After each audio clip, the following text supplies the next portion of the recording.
एक गांव था जिसका नाम सोनेपुर था। ये गांव बहुत समृद्ध था, लेकिन यहाँ के लोग एक अजीब अंधविश्वास में जीते थे। उनका मानना था कि यदि गांव का कोई भी बच्चा अधिक पढ़ लिख गया, तो गांव की कुलदेवी नाराज हो जाएंगी और पूरे गांव की धन संपत्ति नष्ट हो जाएगी। इसी भय के कारण गांव में एक भी विद्यालय नहीं था। उसी गांव में राधिका नाम की एक लड़की रहती थी। वह छिप छिप कर शहर से आई पुरानी अखबारों की रद्दी और किताबें पढ़ती थी। उसका सपना था कि गांव के हर बच्चे के हाथ में कलम हो। एक दिन गांव में भयंकर बीमारी फैल गई। गांव के वैद्य जी ने हर प्रकार की जड़ी बूटियां दीं, लेकिन कोई लाभ नहीं हुआ।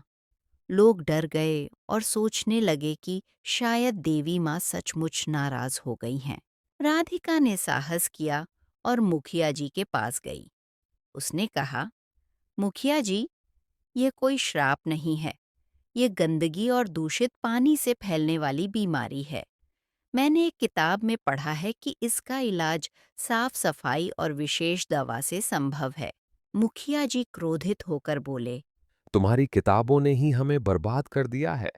लेकिन जब राधिका ने अपने घर के बीमार बच्चों को शहर से लाई गई सही दवाइयों और स्वच्छता के माध्यम से ठीक कर दिया, तो गांव वालों की आंखें खुल गईं।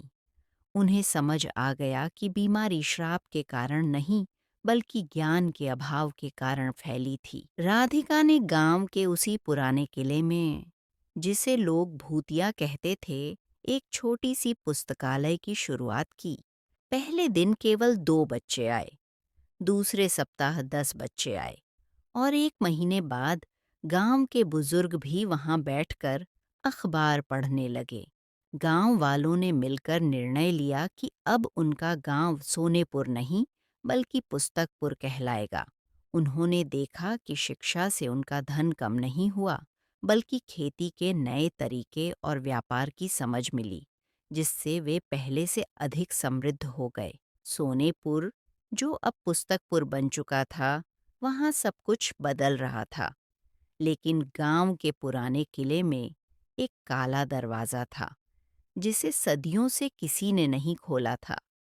मुखिया जी कहते थे कि उस दरवाजे के पीछे एक ऐसा रहस्य छिपा है जो पूरे गांव को तबाह कर सकता है। जब राधिका ने किले में पुस्तकालय की शुरुआत की, तो उसे अजीब अजीब आवाजें सुनाई देने लगीं। कभी किसी पन्ने के पलटने की, तो कभी किसी के धीमे धीमे गुनगुनाने की। एक रात राधिका को पुस्तकालय की एक बहुत पुरानी किताब में एक पत्र मिला, जिस पर उसके परदादा का नाम लिखा था। राधिका का डर अब जिज्ञासा में बदल गया। एक रात राधिका ने साहस किया और मुखिया जी का पीछा किया। उसने देखा कि मुखिया जी हर अमावस्या की रात उस दरवाजे के सामने एक दिया जलाते हैं और रोने लगते हैं। राधिका सामने आकर बोली, आप किससे क्षमा मांग रहे हैं?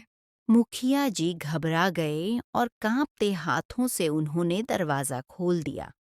राधिका ने जो देखा, वह अत्यंत आश्चर्यजनक था। वहां कोई भूत या राक्षस नहीं था, बल्कि एक बहुत बड़ी और प्राचीन प्रयोगशाला थी।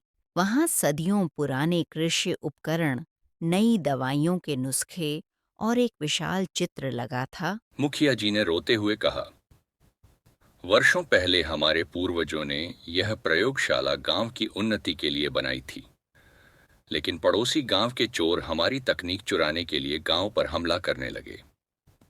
तब डर के कारण हमारे पूर्वजों ने यह झूठ फैला दिया कि पढ़ना लिखना श्राप है, ताकि कोई बाहरी व्यक्ति यहां न आए और हम सुरक्षित रहें। धीरे धीरे यह झूठ अंधविश्वास बन गया। मैं भी डर गया कि यदि सच बताया तो लोग मुझे झूठा कहेंगे। राधिका ने मुखिया जी का हाथ थामा और कहा, सच कभी किसी को नष्ट नहीं करता मुखिया जी। वह तो मनुष्य को मुक्त करता है। अब पुस्तकपुर केवल किताबों का ही नहीं, बल्कि खुले विचारों और सच्चाई का गांव बन गया। वह पुरानी प्रयोगशाला अब गांव का विज्ञान केंद्र बन चुकी थी, जहां राधिका और गांव के बच्चे मिलकर नई नई खोजें करने लगे। इस कहानी से हमें यह सीख मिलती है कि शिक्षा ही वह प्रकाश है जो अंधविश्वास के अंधकार को समाप्त कर सकती है।